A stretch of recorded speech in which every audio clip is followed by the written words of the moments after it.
Hello everyone, my self Hanuman Jagir, chemistry faculty CLC Sikar. देखो, अपन ने 2 unit complete कर ली थी। आज अपन नेक्स्ट बात करते हैं इक्विलिब्रियम से रिलेटेड। इस यूनिट में अपन को केमिकल इक्विलिब्रियम और आयोनिक इक्विलिब्रियम पढ़ना है। ठीक है, पहले अपन स्टार्ट करते हैं केमिकल इक्विलिब्रियम। केमिकल इक्विलिब्रियम, हाँ, मैं थोड़ा सा रिएक्शन, ये केमिकल इक्विलिब्रियम में जो है वो टॉपिक का सीक्वेंस थोड़ा सा चेंज रख रहा हूँ। टॉपिक का सीक्वेंस थोड़ा चेंज रख रहा हूं मैं। ठीक है, तो आप कंफ्यूज नहीं हो। 1-2 लेक्चर के बाद में जो है वो टॉपिक सारे मैच कर जाएंगे। 1-2 लेक्चर के बाद में टॉपिक सारे मैच कर जाएंगे। मैं सीक्वेंस जो है वो चेंज रख रहा हूं, है ना। चलो, अपन सबसे पहले बात करते हैं इसके अंदर डिग्री ऑफ डिसोसिएशन, वियोजन की कोटि। डिग्री ऑफ डिसोसिएशन जिसे सिंबल होता है अल्फा, और अपन ऐसे बोलते हैं वियोजन की कोटि। वियोजन की कोटि, ठीक है। देखते हैं क्या होता है। वियोजन की कोटि जो होती है, एक मूल क्रिया कारक में से वियोजित होने वाले मूलों की संख्या को क्या कहते हैं? वियोजन की कोटि। क्रिया कारक के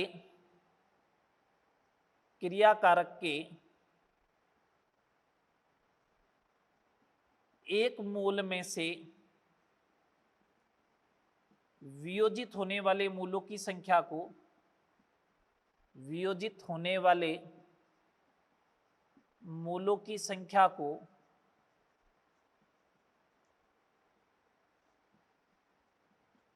वियोजन की कोटि कहते हैं।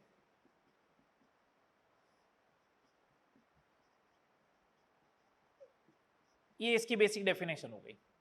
फॉर्मूला पूछे मेरे को कि अल्फा का क्या होगा, तो मैं बोलूंगा वियोजित होने वाले मूलों की संख्या, वियोजित होने वाले मूलों की संख्या डिवाइड बाय क्रिया कारक के कुल मूल, क्रिया कारक के कुल मूल। ये इसका बेसिकली फॉर्मूला आ गया। ये अल्फा का फॉर्मूला आया।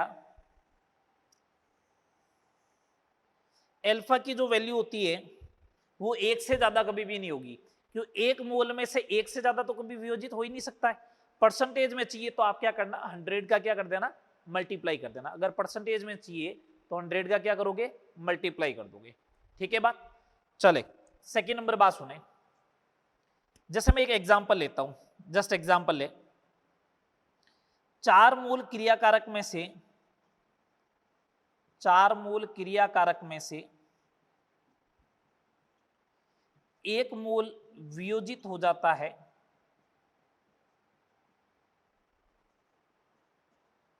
वियोजित हो जाता है, तो अल्फा का मान ज्ञात करो।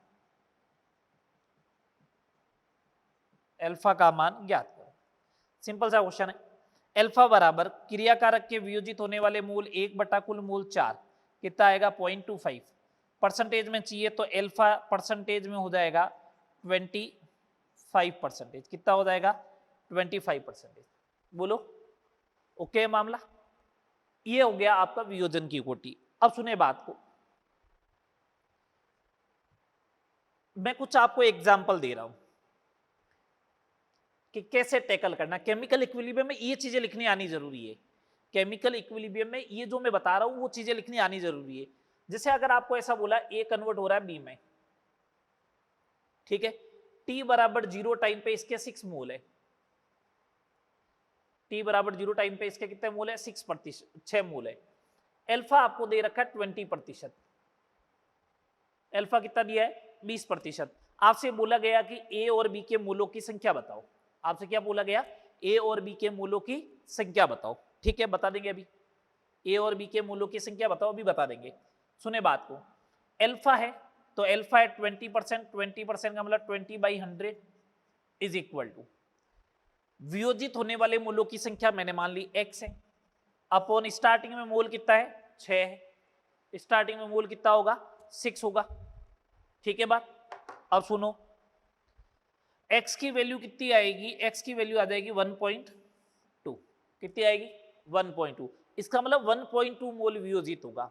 तो मैं वापस लिख देता हूं, ये रिएक्शन है अपने पास, मैं वापस लिख देता हूं, ये रिएक्शन है, ए कन्वर्ट हुआ बी में,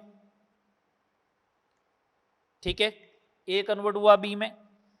इसका स्टार्टिंग में जो मोल दे रखा था वो 6 है, इसका 0 है, टी बराबर 0 टाइम पे, किसी पर्टिकुलर टाइम पे इक्विलिब्रियम टाइम पे 6 में से माइनस का 1.2। अपन मोल में ये पढ़ चुके हैं, कि इसमें से जो अमाउंट डिसोसिएट होगा वो इधर इतना बनेगा, ऐसे ही तो पढ़ा था अपन ने। N A divide by 1 is equal to N B divide by 1। कितना मोल डिसोसिएट हुआ? 1.2 डिवाइड बाई 1। ये कितना मोल प्रोड्यूस होगा? तो एन बी की वैल्यू कितनी आएगी? 1.2 ही आएगी। ये लो, तो ये कितना बच गया? 4.8 और ये कितना बच गया? 1.2। ये साम्य पर मोल आ गए। अब तुम लोगों को मालूम है ना, केसी लिखना होगा तो क्या लिखा जाएगा? B by A, value put कर देना, आंसर आ जाएगा। ठीक है, मैं केसी और केपी कैलकुलेट करने की भूमिका बता रहा हूं पहले आपको, कि हाँ कैसे कैलकुलेट होने वाला है। ठीक है बात, चलो आगे, चलो अपन आगे बात करते हैं।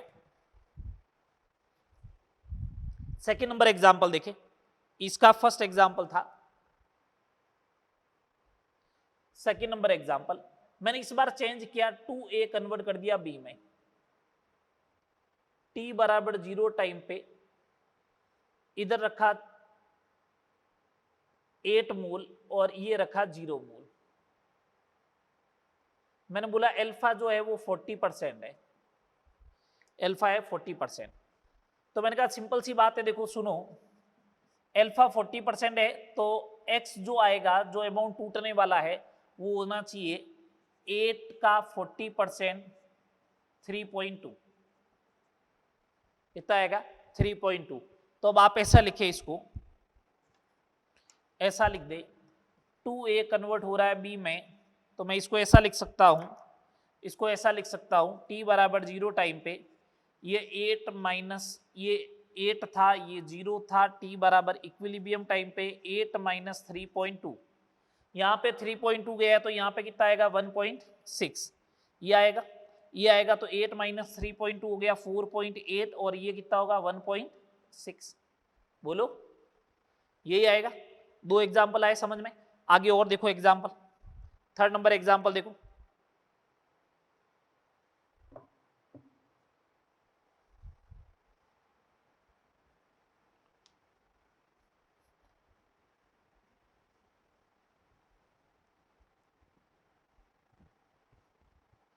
थर्ड नंबर एग्जाम्पल देखिए,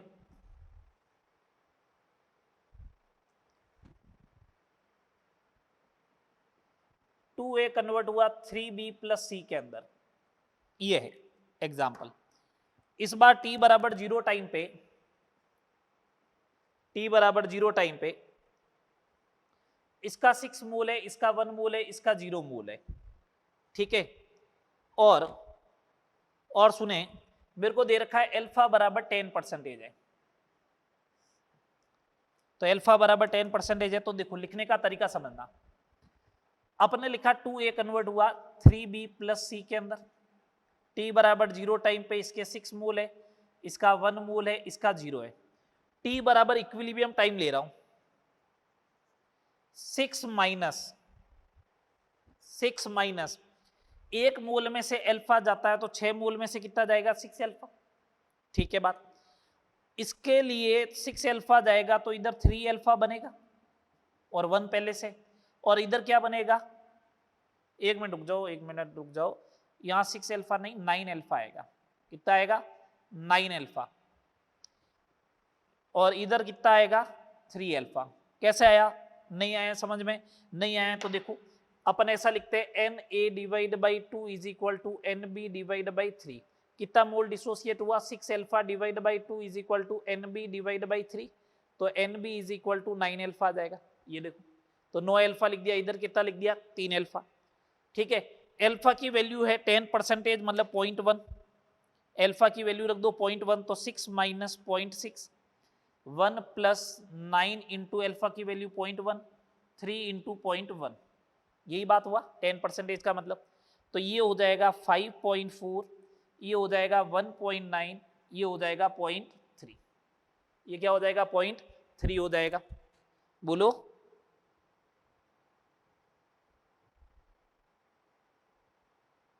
ठीक है बात। चलो एक last example, 4th number example और बात करते हैं अपन।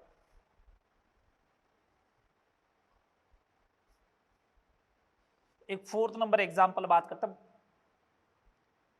यही केमिकल इक्विलिब्रियम में आगे न्यूमेरिकल वाले पोर्शन में आपको मिलने वाला है।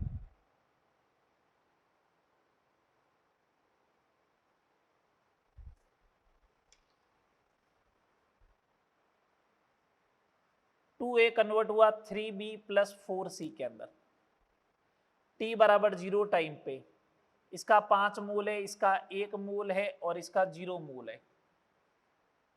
साम्य पर ऐसा बोला गया b के मूलों की संख्या 2.5 है। अल्फा का मान ज्ञात करो। अब इसको करने के हजारों क्वेश्चन, हजारों टाइप होते हैं, इसको करने के 1000 तरीके हो सकते हैं।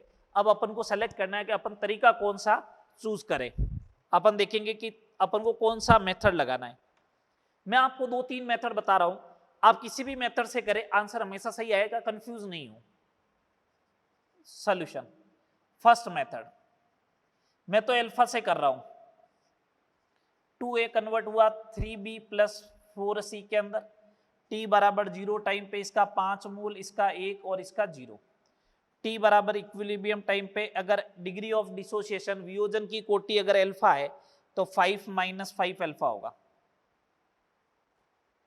5 अल्फा। इधर आओ, ये 1 प्लस इधर आएगा 7.5 अल्फा और इधर आएगा 10 अल्फा। किसी को दिक्कत है तो बोलो, नहीं आएगा नहीं। इसी के अकॉर्डिंग करना है, Na divide by 2 Nb divide by 3। यहां पे 5 अल्फा लिखूंगा तो 15/2 7.5 आ जाएगा, उधर 10 अल्फा। अब अपन को वैल्यू किसकी दे रखी है, 1.1 + 7.5 alpha is equal to 2.5। 7.5 alpha is equal to 1.5। Alpha बराबर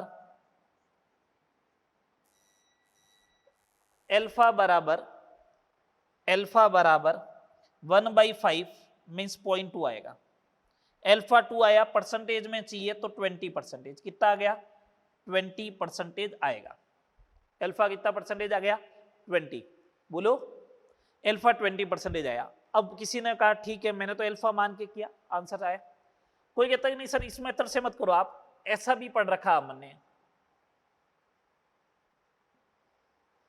2a कन्वर्ट हुआ 3b + 4c में, t बराबर 0 टाइम पे 5, इसका 1, इसका 0। सर अपन एक काम करते हैं, x मान लेते हैं, 5 - 2x। जब x मानते हो तो जो यहाँ फैक्टर लिखा हुआ उसी को लिख दो 2x, इधर लिख दो 3x और इधर लिख दो 4x। सही है, बिल्कुल सही बात है, कोई दिक्कत नहीं है। ठीक है, अगर यहाँ से 2x रिमूव करोगे तो उधर 3x बनेगा और सामने c वाली साइड में कितना बनेगा, 4x। लेकिन क्या x अल्फा है, क्या नहीं है।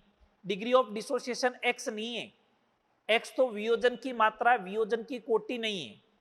ठीक है, अब चलो आगे बात करें।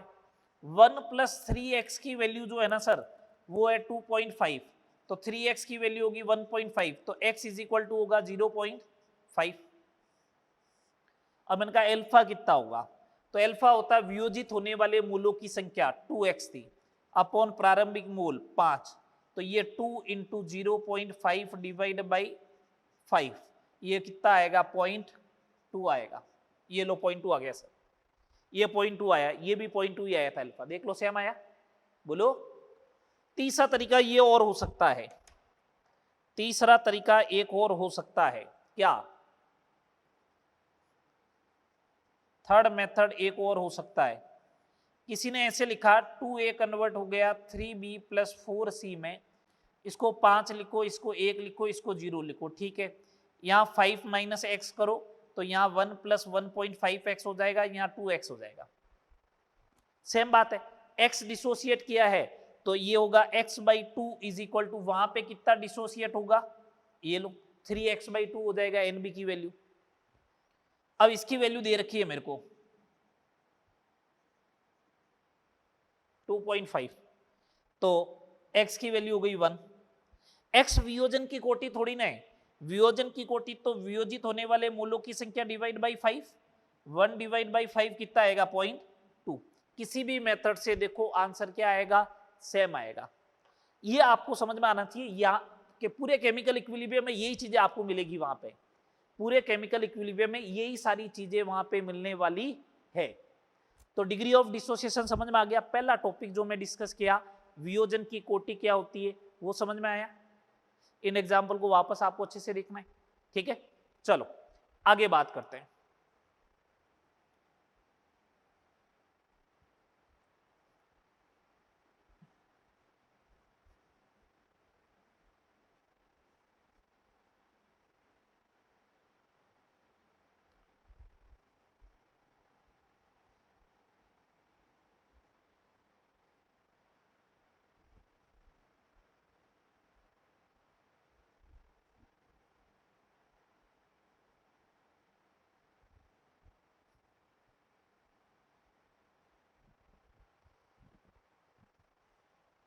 चलो आगे बात देखें।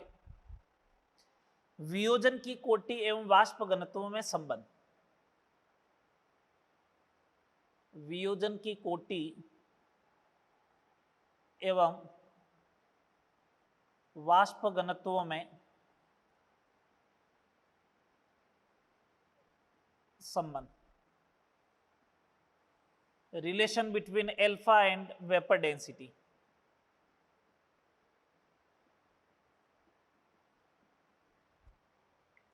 समझना ढंग से। मैंने ये कोई ए एन लिया, ये डिसोसिएट हुआ और एन ए में कन्वर्ट हो गया। इसके एक मोल के रेस्पेक्ट में ये एन मोल है, इस बात का ध्यान रखें, इसी बात को अपन फोकस करेंगे। टी बराबर 0 टाइम पे ये 1 है, ये 0 है। टी बराबर इक्विलिब्रियम टाइम पे ये 1 माइनस एल्फा होगा, तो ये एन एल्फा होगा। एल्फा जो है वो क्या है, डिग्री ऑफ डिसोसिएशन वियोजन की कोटि। डिग्री ऑफ डिसोसिएशन वियोजन की क्या है, कोटि है एल्फा। तो सुने बात को, मैं एक बात बोलूं क्या, वेपर डेंसिटी जो होती है ना, वो होती है मॉलिक्यूलर वेट डिवाइड बाई 2, है ना। और मॉलिक्यूलर वेट होता है मास अपॉन, या ऐसा बोलो वेपर डेंसिटी ये आ गई। अब एक बात सोचो, मोल जो होता है वो होता है मास अपॉन मॉलिक्यूलर वेट। तो मोल जो होता है वो इनवर्सली प्रोपोर्शनल टू होता है मॉलिक्यूलर वेट के, तो इनवर्सली प्रोपोर्शनल टू का वेपर डेंसिटी के। ये बात समझ में आ रही है।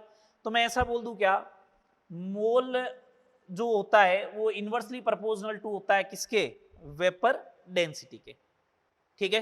अब सुनना बात को, मैंने कहा देखो मेरे पास जो है वो दो चीजें हैं, स्मॉल डी और एक है कैपिटल डी। स्मॉल डी और कैपिटल डी, ये तो है एक्सपेरिमेंटल वेपर डेंसिटी, और कैपिटल डी है थ्योरेटिकल वेपर डेंसिटी, प्रायोगिक वाष्प घनत्व और सैद्धांतिक।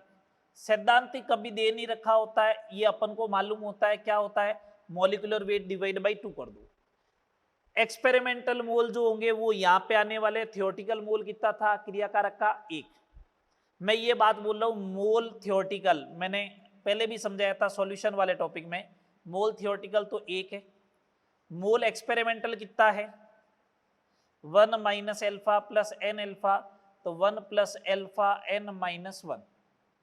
तो मैं बोलूं capital D upon small D is equal to moles theoretical upon moles experimental. सही बात है। तो capital D upon small D is equal to experimental mole 1 plus alpha N minus 1, theoretical mole 1। तो capital D upon small D is equal to 1 plus alpha N minus 1, ये relation आएगा। इस relation में बस आपको एक ही चीज ध्यान रखनी है, इस रिलेशन में बस आपको एक ही चीज ध्यान रखनी, ये एन क्या है, ये क्रियाकारक के एक मोल के रेस्पेक्ट में एन है, ये क्रियाकारक के एक मोल के रेस्पेक्ट में क्या है, एन है, ठीक है बात। जैसे मैं एग्जांपल ले रहा हूं, समझे बात को। एग्जांपल लिया मैंने बोला कि N2O4 है, कन्वर्ट हुआ 2 टाइम्स NO2 में, ये एग्जांपल ले लिया। तो मैंने कहा इसके लिए बताओ, तो बिल्कुल बता देंगे। इसके 1 के रेस्पेक्ट में ये 2 है, तो N की वैल्यू हो गई 2, तो capital D upon small D is equal to 1 plus alpha N minus 1 होता है। 1 प्लस एल्फा एन की value 2 minus 1, capital D upon small D is equal to 1 plus alpha हो गया। इसका कैपिटल डी जो है ना वो होता है molecular weight divide by 2। Molecular weight ये लो 92 divide by 2 is equal to 46। समझ में आई बात? सेकेंड एग्जाम्पल देखें। मैंने सेकेंड एग्जाम्पल लिया कि ये है 2SO3 कन्वर्ट हुआ 2SO2 प्लस O2 के अंदर। अब यहां पे n की वैल्यू लिखनी है, तो इसके 2 के रेस्पेक्ट में इधर टोटल मोल कितने बने 3, तो 2 के रेस्पेक्ट में 3 मोल बन रहे हैं, तो 1 के रेस्पेक्ट में कितना बनेगा 3/2। यही n की वैल्यू होगी। ये किसकी वैल्यू होगी? 1 मोल क्रिया कारक के सापेक्ष उत्पाद में कितने मोल है, तो n की वैल्यू आ गई 3/2। ठीक है, तो capital D upon small D is equal to 1 plus alpha 3/2 minus 1, तो capital D upon small D is equal to 1 plus alpha by 2। Capital D upon small D is equal to 1 plus alpha by 2, ये आएगा। चले आगे, relation समझ में आए? चलो आगे बात करते हैं।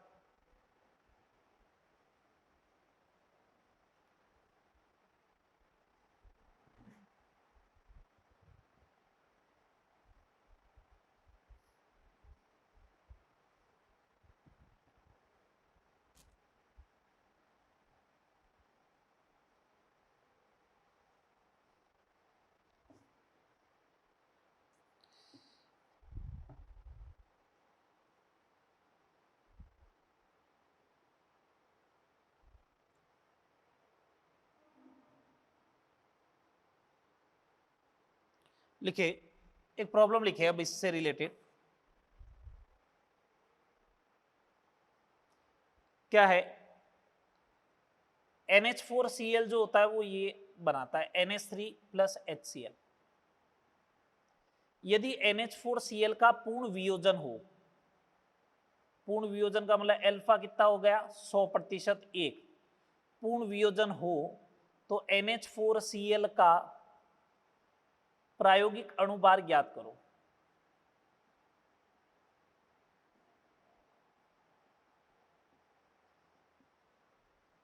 ये तो अपन ने कहा एक सिंपल सी बात है कि capital D upon small D जो होता है, capital D upon small D जो होता है वो होता है 1 प्लस एल्फा एन माइनस 1। ये मॉलिक्यूलर वेट थ्योरेटिकल है। NH4Cl का theoretical molecular weight 53.5 divide by molecular weight experimental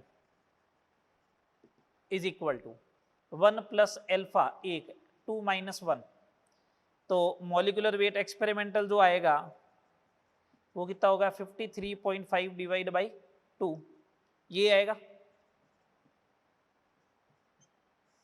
ये आ जाएगा 26.75। ठीक है, अब सोचो कैसे आया। मैं कह रहा हूं कि जब ये पूर्ण टूट जाएगा तो NH4Cl तो है ही नहीं, किसमें कन्वर्ट हो गया NH3 और HCl में। कितने मोल बन गए? NH3 का 1, HCl का 1, टोटल मोल हो गए 2 मोल का वेट मिला के है 53, तो मॉलिक्यूलर वेट तो 1 मोल का होता ना, तो 53.5 डिवाइड बाई 2 करूंगा तो आंसर आ जाएगा। ठीक है, नेक्स्ट प्रॉब्लम देखे, नेक्स्ट प्रॉब्लम देखे सेकेंड नंबर। N2O4 कन्वर्ट हो रहा है 2 टाइम्स NO2 में, N2O4 कन्वर्ट हो रहा है 2 टाइम्स NO2 में। यदि मिश्रण का वाष्प घनत्व 69 है तो N2O4 का प्रतिशत अल्फा ज्ञात करो। मिश्रण का दे रखा है, इसका मतलब वो कैपिटल स्मॉल डी दे रखा है। ठीक है, वाष्प घनत्व नहीं, एक काम करो वाष्प घनत्व नहीं, अणुभार ले लो। 69 है तो N2O4 का अल्फा ज्ञात करो।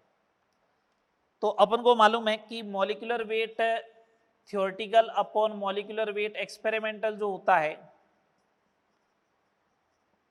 वो होता है 1 प्लस एल्फा एन माइनस 1, ये होता है। लगाओ, थ्योरेटिकल मॉलिक्यूलर वेट कितना है 92 divide by 69, 1 plus alpha calculate करना है 2 माइनस 1, ये 23 से डिवाइड नहीं हो रहा क्या? 4/3 is equal to 1 plus alpha, alpha is equal to 1/3। Percentage में चाहिए तो 33.33% आ जाएगा। बोलो 33.33% आ जाएगा। बात आ रही समझ में कि नहीं आ रही है? आ रही है बात यहां तक समझ में आपको?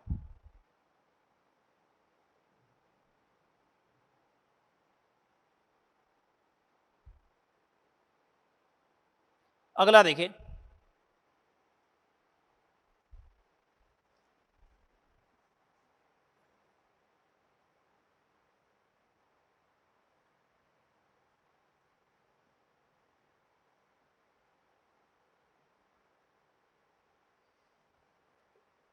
यदि मिश्रण का वाष्प घनत्व 12 है तो PS3 का एल्फा ज्ञात करो। यह पूछा गया, PS3 का क्या ज्ञात करना है आपको? एल्फा ज्ञात करो। यही बात हुई। चलो एक बात सोचे, कैपिटल डी कितना होगा? मैं कैपिटल डी होगा 31 और 3 34, molecular weight divide by 2 17। Capital D upon small D is equal to 1 plus alpha N minus 1। ये है 17 divide by 12 is equal to 1 plus alpha. N की वैल्यू, एक मोल क्रिया कारक के सापेक्ष उत्पाद के कितने मोल है? 4 मोल के सापेक्ष 7 मोल है, तो एक मोल के सापेक्ष कितना होगा? 7/4। ये बात समझ में आ रही है या नहीं आ रही? बोलो। अगर ये समझ में आ रही है तो 5/12 इज इक्वल टू एल्फा 3/4, तो एल्फा इज इक्वल टू ये हो जाएगा मेरे हिसाब से कितना? 5/12 इंटू 4/3 5/9। एल्फा बराबर कितना आ जाएगा? 5/9।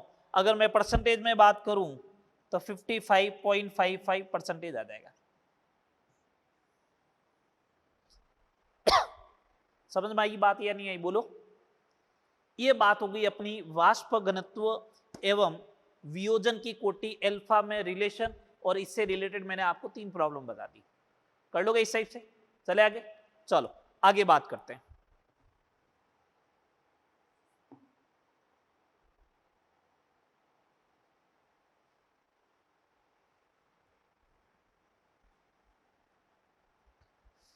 तो पहला टॉपिक मैंने आपको समझा दिया कि वियोजन की कोटि क्या होती, बार बार आएगा इसलिए मैंने पहले ही समझा दिया अलग से। एल्फा और एक्स में क्या डिफरेंस होता है, ये क्वेश्चन लेके भी समझा दिया था।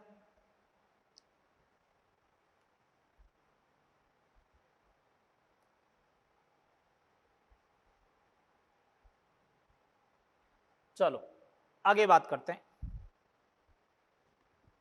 Reversible and irreversible reaction.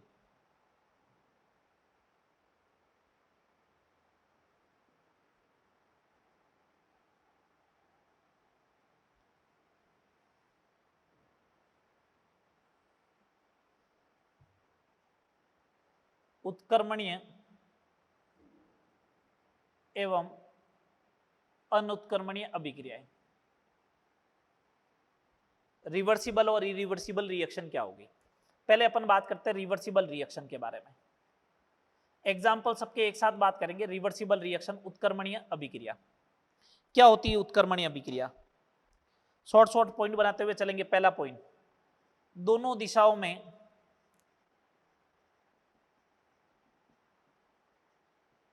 गति करती है। इसका मतलब इन अभिक्रियाओं में जो है वो आर पी में एवं पी आर में, आर रिएक्टेंट को लिखता हूं क्रियाकारक उत्पाद में एवं उत्पाद क्रियाकारक में परिवर्तित होता है।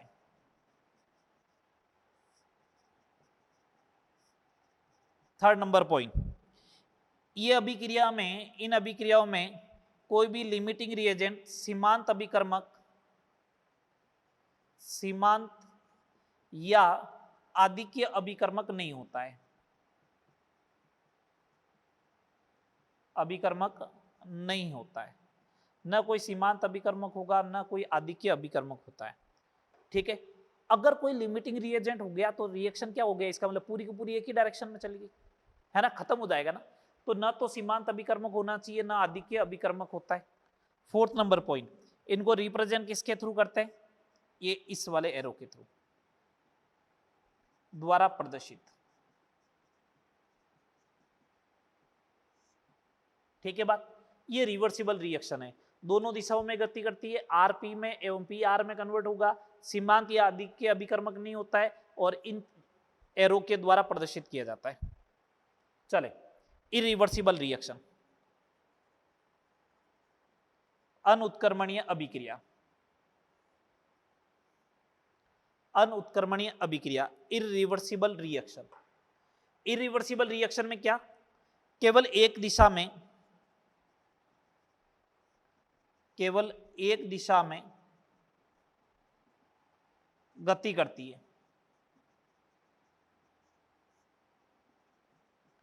केवल एक दिशा में क्या करती है, गति करती है, तो उसे अपन क्या कहते हैं, इरिवर्सिबल रिएक्शन कहते हैं, केवल एक दिशा में।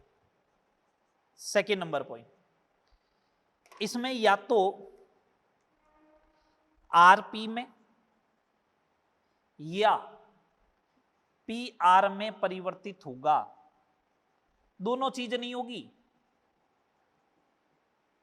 यहां पे लिखा व मीन्स एंड, इंग्लिश में बोले तो, यहां लिखा या, इसका मतलब और, या तो ये होगा या फिर ये होगा, ठीक है। एक सीमांत अभिकर्मक होगा, सीमांत अभिकर्मक होता है,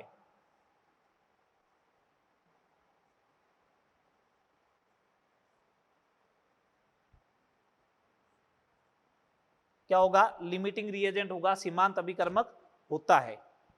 आगे पॉइंट देखें, और इस रिएक्शन को इस एरो के थ्रू क्या करते हैं, प्रदर्शित किया जाता है।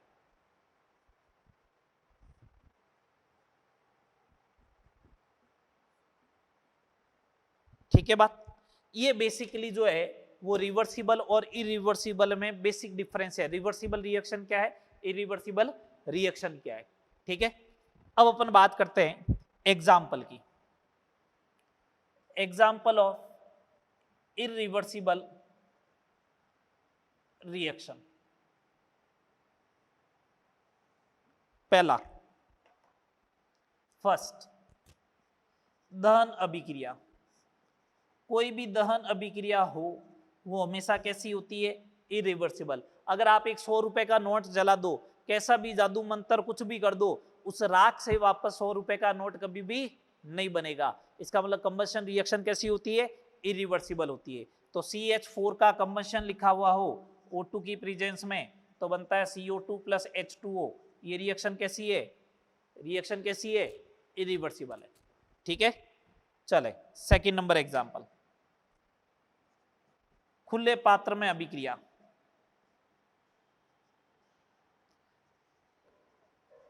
रिएक्शन इन ओपन कंटेनर, जैसे कैल्शियम कार्बोनेट लिया, इसको अगर आपने हीट किया, कैल्शियम ऑक्साइड बनेगा प्लस CO2 गैस बनेगी।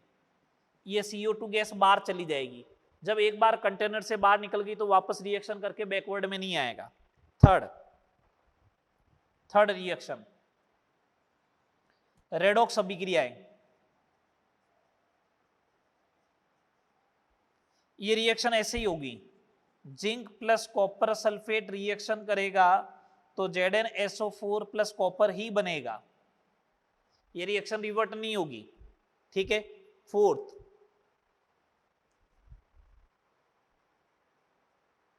प्रबल अम्ल एवं प्रबल क्षार की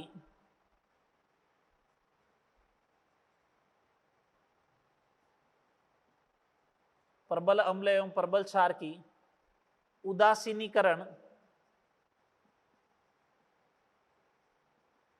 अभिक्रिया। Strong acid and strong base की न्यूट्रलाइजेशन रिएक्शन, जैसे HCl प्लस NaOH, ये प्रबल अम्ल प्रबल क्षार है, तो क्या बनाएगा, NaCl प्लस वाटर। ये इसी डायरेक्शन में जाएगी, वापस ऐसे कभी भी नहीं आने वाली है।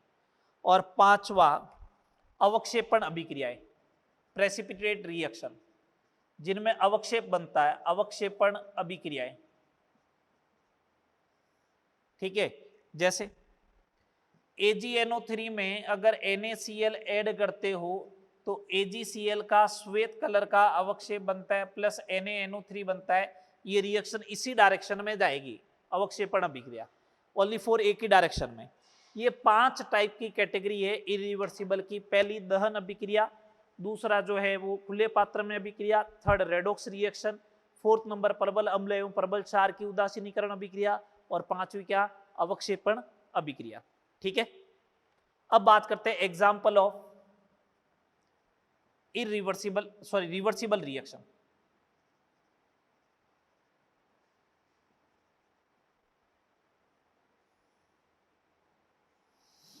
रिवर्सिबल रिएक्शन के एग्जाम्पल कौन से होंगे? पहला, रिएक्शन इन क्लोज कंटेनर। अगर बंद पात्र में अभिक्रिया हुई कोई, किसमें हो रही है? बंद पात्र में, रिएक्शन इन क्लोज कंटेनर। जैसे कैल्शियम कार्बोनेट वाली रिएक्शन कोई ले लो, अगर आप, अगर इसको हीट किया और कंटेनर कैसा रखा? क्लोज। यहां पे ओपन लिखना है आपको, यहां पे क्लोज रखा तो कैल्शियम ऑक्साइड बनेगा प्लस CO2 गैस बनेगी, लेकिन एस्केप नहीं होगी, बाहर नहीं जाएगी, इस रूम के अंदर ही रहेगी। अगर रूम बंद है तो वापस रिएक्शन करके किधर जाएगी? रिएक्शन बैकवर्ड में। दूसरी रिएक्शन, दूसरा उदासीनीकरण अभिक्रिया। प्रबल क्षार प्रबल अम्ल नहीं होना चाहिए, प्रबल अम्ल प्रबल क्षार नहीं होना चाहिए, तो एसिडिक एसिड दुर्बल अम्ल है, प्लस NaOH लिया तो रिएक्शन होगी, बनेगा CH3CONA प्लस H2O। ये वापस रिएक्शन बैकवर्ड में भी जाएगी। जब बैकवर्ड में जाएगी तो अपन इसे बोलेंगे हाइड्रोलाइसिस, जल अपघटन, लवण का जल अपघटन, ऐसे आएगी तब। दूसरा, तीसरा एग्जाम्पल जो है वो देखो, सभी क्रियाकारक एवं उत्पाद की, सभी क्रियाकारक एवं उत्पाद की भौतिक अवस्था समान हो।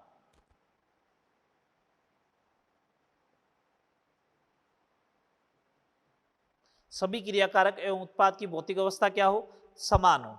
जैसे एग्जांपल ले रहा हूं, N2 गैस ले लो प्लस 3H2 गैस ले लो, कन्वर्ट होगा 2NH3 गैस में, रिवर्सिबल का एग्जांपल है। सबकी गैस गैस गैस आ गया।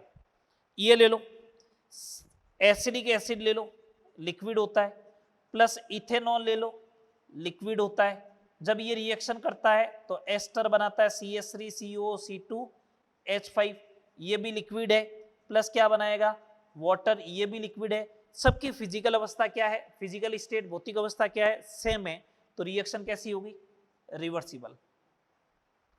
रिवर्सिबल इरिवर्सिबल के एग्जाम्पल मालूम चले? ठीक है बात। मैं एरो यहां पे सिंगल ही लिख रहा हूं रिवर्सिबल में भी, ठीक है, लेकिन मेरे को मालूम है ये रिएक्शन कैसी है? उत्क्रमणीय है, रिवर्सिबल अभिक्रिया है। बात क्लियर? उत्क्रमणीय अनुत्क्रमणीय अभिक्रिया समझ में आ गई? चलो आगे, चलो आगे बात करते हैं।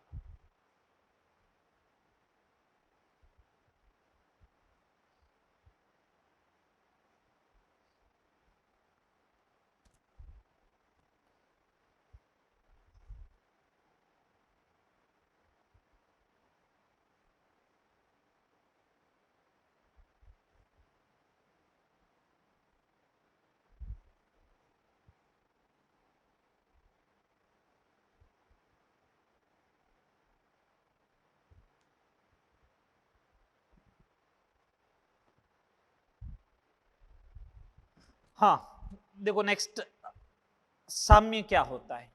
अब अपन तो अभी तक साम्य पे आ रहा है। इक्विलिब्रियम क्या है? साम्य, इक्विलिब्रियम बिल्कुल जीरो से बोल रहा हूं कि बिल्कुल जीरो से पढ़ा रहा हूं, और लास्ट तक आपको, हाँ कि क्वेश्चन बनने चाहिए आपसे, आपसे होने चाहिए, वहां तक पहुंचना है अपन को। सुने बात को, इक्विलिब्रियम बोलते किसे, क्या है इसका फिजिकल सिग्निफिकेंस, क्या है साम्य, इक्विलिब्रियम क्या है, साम्य क्या है, उसके बारे में बात करते हैं। ठीक है, सुने बात को। या तो कोई दो भौतिक अवस्थाएं, ठोस द्रव, द्रव गैस, ठोस गैस, कोई दो भौतिक अवस्था या दो से अधिक पदार्थ एक साथ अगर उपस्थित रहते हैं तो उसे अपन क्या कहते हैं, साम्य कहते हैं। तो यदि कोई दो भौतिक अवस्थाएं यदि कोई दो भौतिक अवस्थाएं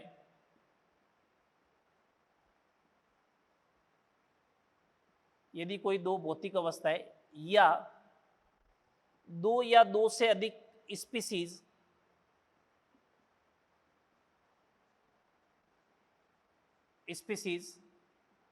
एक साथ रहते हैं तो उसे साम्य इक्विलिब्रियम कहा जाता है।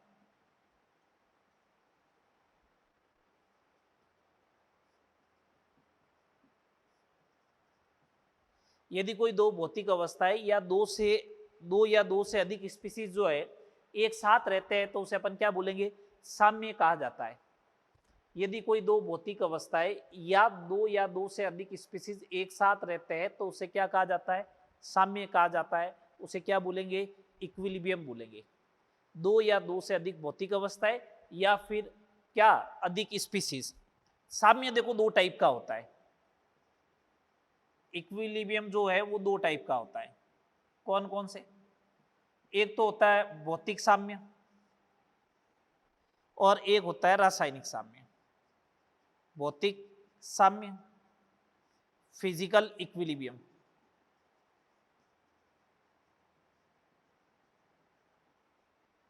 और एक होता है केमिकल इक्विलिब्रियम, रासायनिक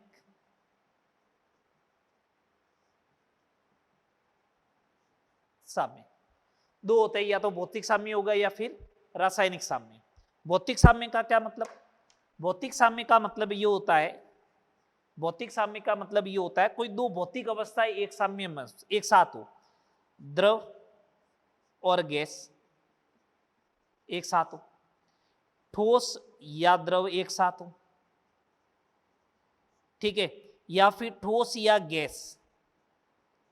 अगर कोई दो भौतिक अवस्थाएं एक साथ उपस्थित हो तो उसे भौतिक साम्य बोलेंगे।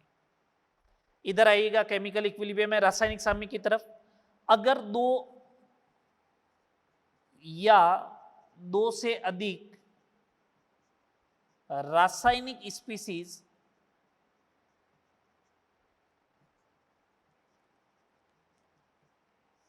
एक साथ उपस्थित हो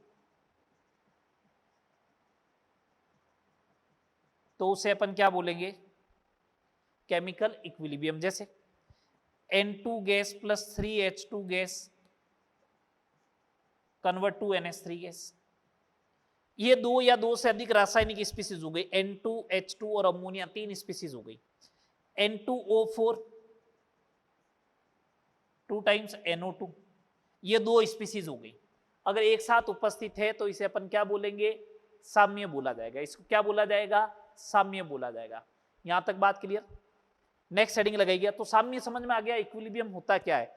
साम्य वो है जहां दो या दो से अधिक स्पीसीज या दो भौतिक अवस्थाएं एक साथ उपस्थित रहती है तो उसे अपन क्या कहते हैं, साम्य कहते हैं, इक्विलिब्रियम कहते हैं। ठीक है बात, सुने। भौतिक अवस्था के आधार पर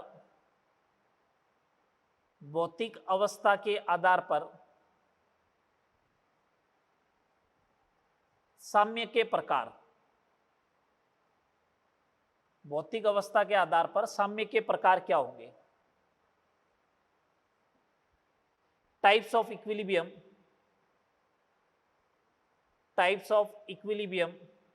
on the basis of physical state के बेसिस पे कितने टाइप के साम्य होंगे। मैं बोल रहा हूं दो टाइप के होते हैं। कौन कौन से, एक तो होता है समांगी साम्य होमोजीनियस,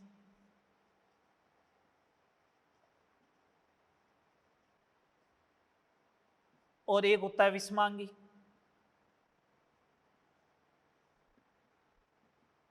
हेट्रोजीनियस। इसका मतलब क्या, समांगी साम्य का मतलब सभी क्रियाकारक एवं उत्पाद की फिजिकल स्टेट सेम हो, सभी क्रियाकारक एवं उत्पाद की भौतिक अवस्था समान हो। यहां पे समांगी का मतलब क्रियाकारक एवं उत्पाद की, क्रियाकारक, सभी क्रियाकारक एवं उत्पाद की भौतिक अवस्थाएं एक से अधिक हो।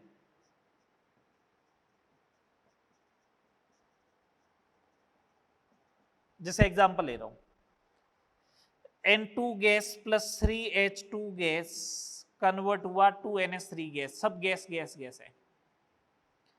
N2O4 गैस कन्वर्ट हुआ 2 टाइम्स NO2 गैस, सब गैस है। CH3COH liquid plus C2H5OH liquid convert हुआ CH3COC2H5 liquid plus H2O liquid, सब गैस गैस गैस है। तो लिक्विड लिक्विड है, होमोजीनियस है। हेट्रोजीनियस में कैल्शियम कार्बोनेट सॉलिड लिया, कन्वर्ट हुआ calcium oxide solid plus CO2 gas, ये लो, एक से ज्यादा भौतिक अवस्थाएं आ गई। ठीक है, तो इस टाइप से कोई भी हो सकता है। मैंने तो एक एग्जांपल लिया, जैसे कैल्शियम कार्बोनेट डिकम्पोज हो जाए calcium oxide plus CO2 gas के अंदर, तो ये विषमांगी साम्य का क्या हो जाएगा, एग्जांपल हो जाएगा। तो भौतिक अवस्था के आधार पर साम्य के प्रकार समझ में आगे। चलो आगे, चल आगे बात करते हैं।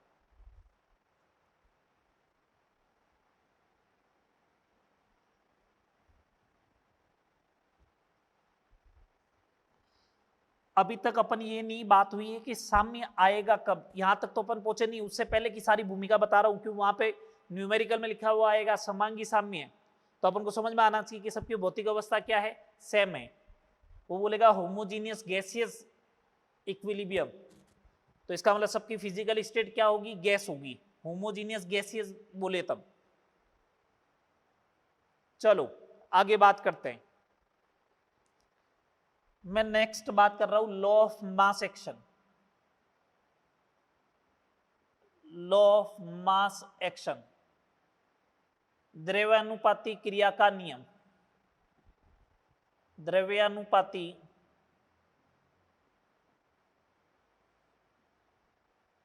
क्रिया का नियम।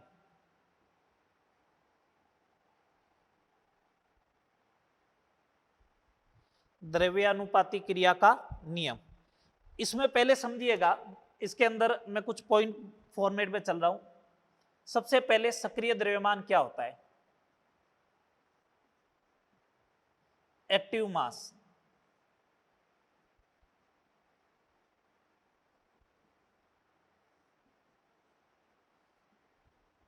ठीक है, देखो क्या होता है, 1 लीटर विलियन में उपस्थित, 1 लीटर विलियन में उपस्थित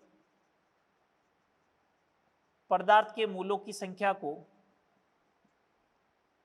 पदार्थ के मूलों की संख्या को सक्रिय द्रव्यमान कहते हैं। इसका मतलब मूलरता ही है एक तरीके से। किससे रिप्रेजेंट करेंगे, स्क्वायर ब्रैकेट से प्रदर्शित करते हैं। ठीक है भैया, ठीक है। एक जस्ट एग्जांपल देखें, अगर मेरे को ऐसा बोल दे 64 ग्राम HI 2 लीटर विलियन में उपस्थित है, विलियन में उपस्थित है, तो HI का सक्रिय द्रव्यमान ज्ञात करो।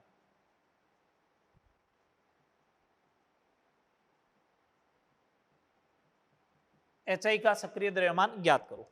तो सिंपल सा क्वेश्चन है, HI का अगर सक्रिय द्रव्यमान चाहिए, HI इज इक्वल टू 64 ग्राम में मूल डिवाइड बाई 128, 2 लीटर। यूनिट जो आएगी इसकी मोल पर लीटर आएगी, मैंने यहाँ पे एक वर्ड लिखा नहीं, तो यूनिट आएगी मोल पर लीटर, तो ये हो गया 1/4 मोल पर लीटर। मैं यूनिट की बात लिख देता हूँ। थर्ड नंबर पॉइंट जो था सक्रिय द्रव्यमान में सक्रिय द्रव्यमान की यूनिट जो होती है वो होती है मोल पर लीटर। ठीक है, fourth number point, important point, विषमांगी निकाय में,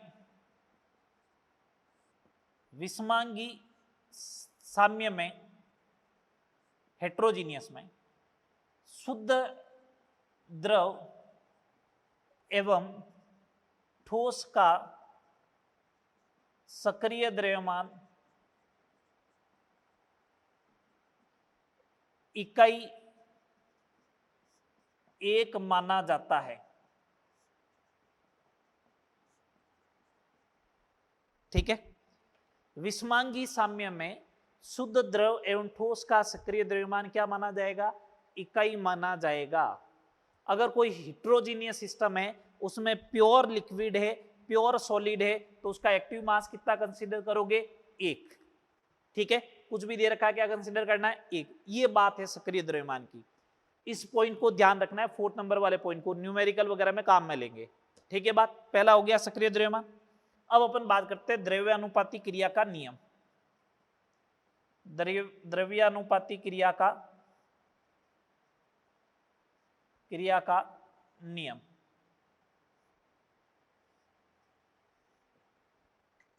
देखिए, इस नियम के अनुसार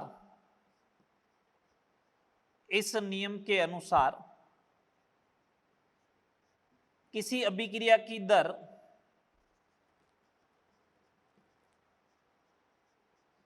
क्रियाकारक के सक्रिय द्रव्यमान के समानुपाती होती है। इस नियम के अनुसार किसी अभिक्रिया की दर जो होती है वो क्रियाकारक के सक्रिय द्रव्यमान के समानुपाती होती है।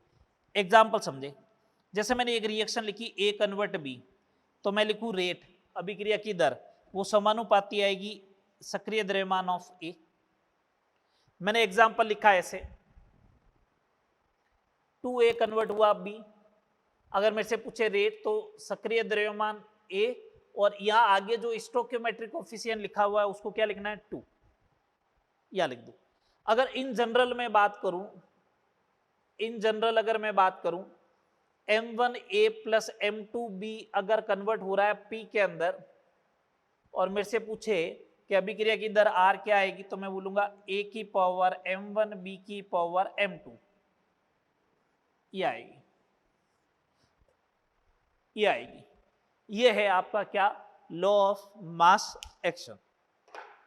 ठीक है, यहां तक आपको पढ़ना है, मैंने भूमिका पूरी बना दी है।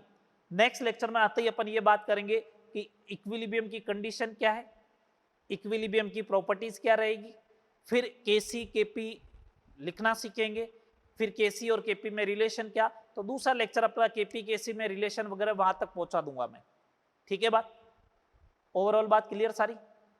ठीक है, चलो यहां तक करना। इसको अपन ऑलमोस्ट 5 लेक्चर में कंप्लीट करेंगे। तो अभी एक लेक्चर हुआ है, तो एक लेक्चर में मैंने काफी कुछ करवा दिया है। ठीक है, भूमिका सारी बनवा दी है। कल वाला जो सेकंड लेक्चर आएगा, सेकंड लेक्चर में ऑलमोस्ट 3 लेक्चर तक जाते जाते आप केसी केपी कैलकुलेट करना पूरा सीख जाओगे, कैसा भी आएगा तो। ठीक है, चलो यहां तक करना, नेक्स्ट लेक्चर में बात करेंगे। ओके।